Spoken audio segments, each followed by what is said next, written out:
Bonjour Emmanuel. Ah, salut Henri. Comment allez-vous? Bah écoutez, je vais pas trop mal en fin de compte. Alors, ce voyage de Parisien. Écoutez, vous savez très bien que je suis passé, d'ailleurs vous l'avez annoncé, je suis passé au tribunal administratif. Oui, on n'en parle pas parce qu'il Non, ne faut non, pas n'en porter parle la pas. poisse. Donc voilà, c'est le tribunal administratif est toujours égal à lui-même, avec quelques nuances quand même. Et là, je pense être tombé dans une bonne nuance. Et vous avez donc perçu tous les bouchons, tout le massacre circulatoire. Ah là là, c'est incommensurable. Oui. Je veux dire qu'on va tomber dans la dictature des écolos. On est passé, ça va être Paris, c'est 1200 chantiers ouverts, et on ne peut plus circuler, et on ne voit pas un ouvrier.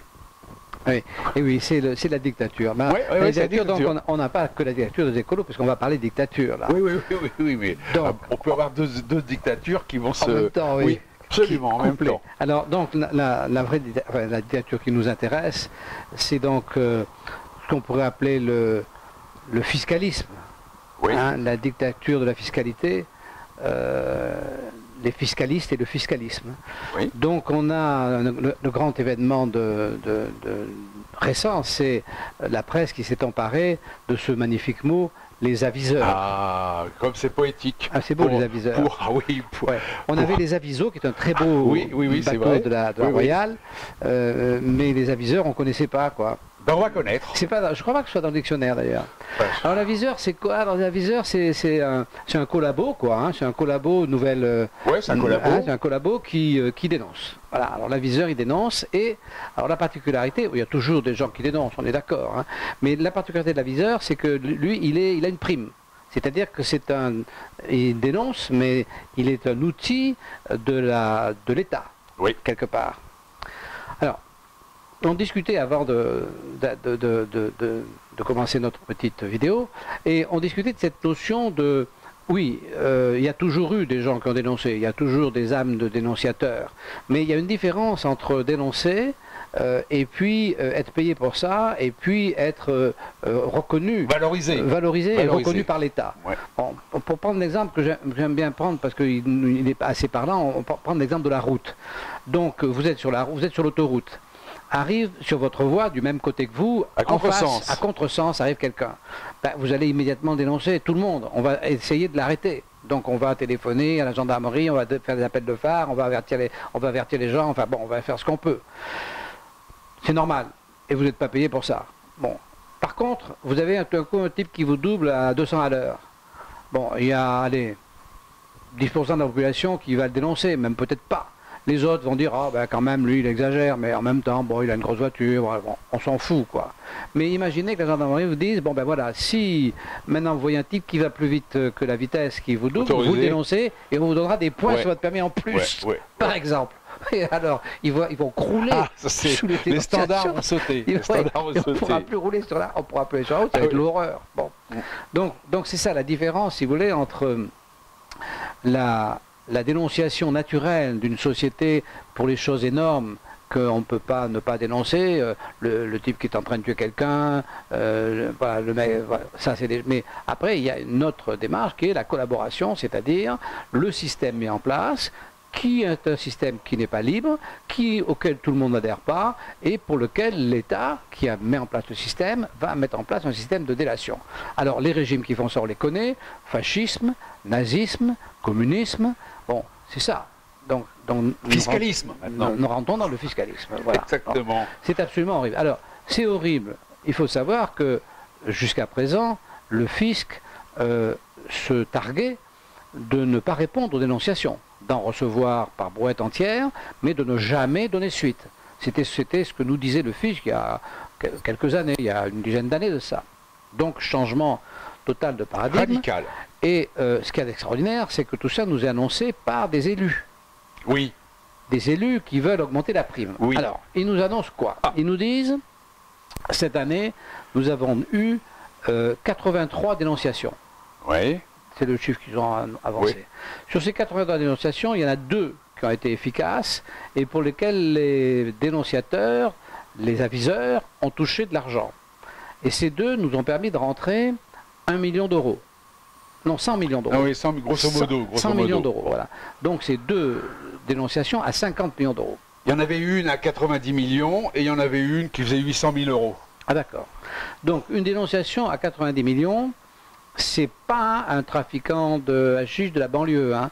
C'est pas un fraudeur restaurateur, c'est pas même pas une grande surface, 90 millions, c'est donc quelqu'un qui n'a pas prélevé de l'argent en liquide dans des caisses, vous voyez, même dans une grande surface, pour prélever 90 millions en liquide, il faut déjà des moyens. Donc c'est quelqu'un qui en fait a fait une défiscalisation, certainement étudiée par des cabinets spécialisés, oui. Certainement quelque chose de très sérieux, oui. Hein, voilà, et que un des employés a dénoncé, et le fisc a dû dire, ben non, nous on n'est pas d'accord avec vous, et ben maintenant vous allez payer la facture.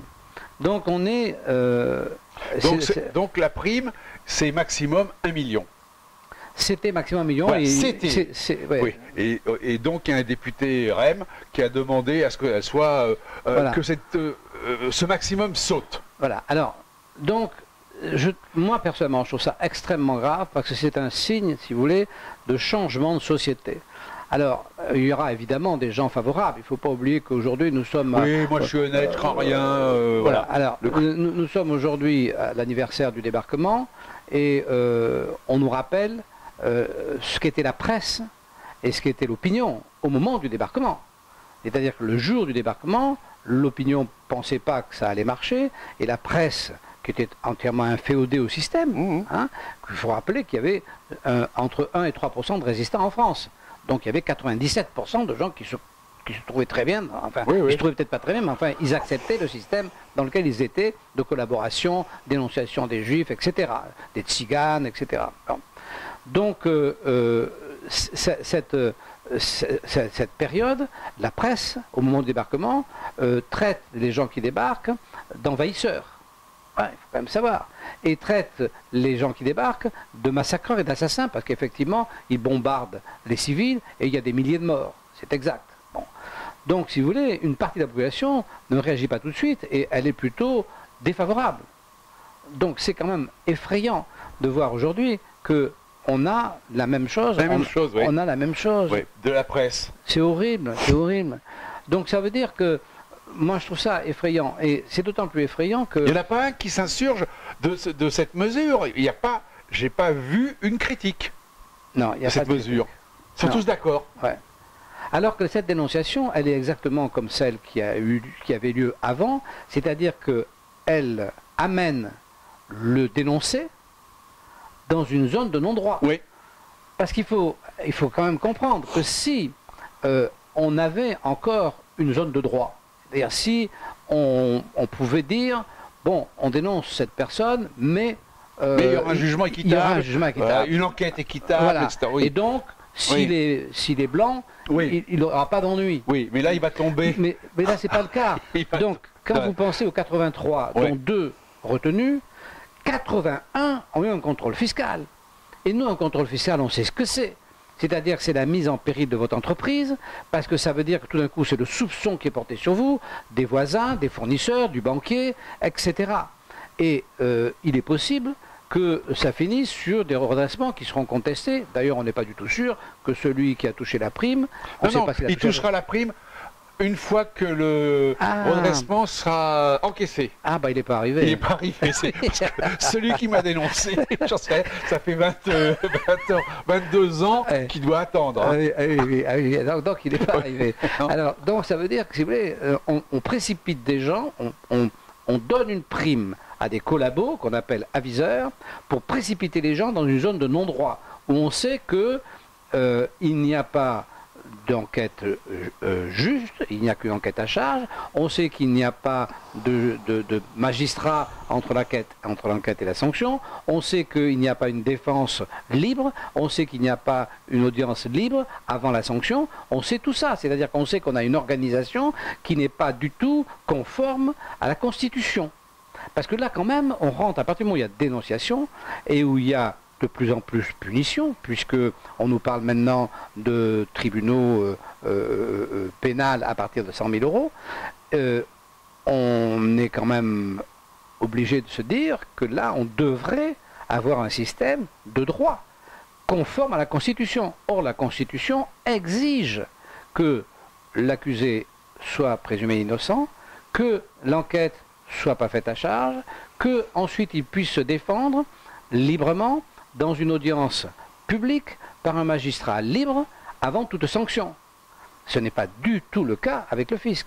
Donc on est bien dans une société fiscaliste. Oui, parce qu'en plus, il faut dire que à partir de 100 000 euros, ils peuvent aller au correctionnel, on est bien d'accord. Mais ce qu'il faut quand même que les gens sachent, c'est que s'il est même relaxé par un jugement correctionnel, ça ne change rien pour lui. Absolument, on est bien très d'accord. important. C'est très important parce que le fait qu'il soit C'est poursuivi au pénal à partir de 100 000 euros n'annule pas la poursuite au tribunal administratif, la poursuite administrative qui reste en l'état et qui peut parfaitement ne tenir absolument pas compte de ce que dirait le pénal si le pénal se mettait à devenir normal. Qui a été mon cas, je ne voudrais pas vous couper, ce qui a été mon cas pour cet exemple où j'ai été relaxé par le pénal et ça n'a rien changé au final. Absolument. Donc ça veut dire que si vous voulez, cette horreur des aviseurs nous fait dire d'une manière formelle qu'on rentre dans une dictature fiscale. Là, on y est, pour de vrai. Ça, s'il n'y a plus personne ne peut le nier. Alors pourquoi une dictature fiscale? Et pourquoi ça arrive des élus? Parce que c'est ça qui est extraordinaire. Ce sont les élus qui demandent ça. C'est pas le fisc, c'est les élus qui demandent que la prime soit plus importante. Ben parce que tout simplement, les élus sont incapables de maîtriser la dépense publique. Incapables. Tout simplement, la bureaucratie a envahi ce pays, qui est en train de mourir étouffé. C'est un véritable cancer. Et ils n'ont pas d'autre méthode que de pillage. Et donc, ils installent, ils mettent en place les moyens du pillage par la délation, qui est quand même la chose la plus horrible qui puisse exister. Qu'est-ce qu'il y a de pire que la délation? Parce qu'il n'y a rien de pire. C'est la première chose qu'on essaie d'éradiquer dans une société libre. Et c'est la première chose qu'on met en place dès qu'on veut monter une dictature. Le premier élément de la dictature, c'est la délation. C'est instantanément. Donc, on en est là. On en est là. C'est effrayant. C'est vraiment... Oui. Je pense qu'effectivement, je pense qu'on va finir en prison. On va pas vers les jours heureux. Non, je pense qu'on va aller en prison pour rien que ce qu'on dit là. Je pense que c'est susceptible de nous amener en prison. Donc je pense qu'il va falloir effectivement, quitter ce pays, quoi. On va être sur les routes, hein, comme les autres pays. Comme les tziganes à l'époque. Non. Moi je trouve ça terrible. Voilà. Donc voilà ce que nous avions à dire. Ouais. Emmanuel, vous aviez... non, j'ai pas de... Vous n'avez pas de livre? Non, j'ai pas de livre. Bon, l'été arrive, hein, on vous souhaite une bonne tempête, puisque c'est pour demain, il paraît. Donc, il paraît qu'il y a une tempête demain. Bon, ça va pas durer. Hein. On vous dit, à une prochaine fois. Oui, on reste sous le choc quand même. Hein. On finit mal, là, parce qu'on reste sous le choc, on est complètement... voilà. Donc, à bientôt. Allez, à bientôt. Au revoir.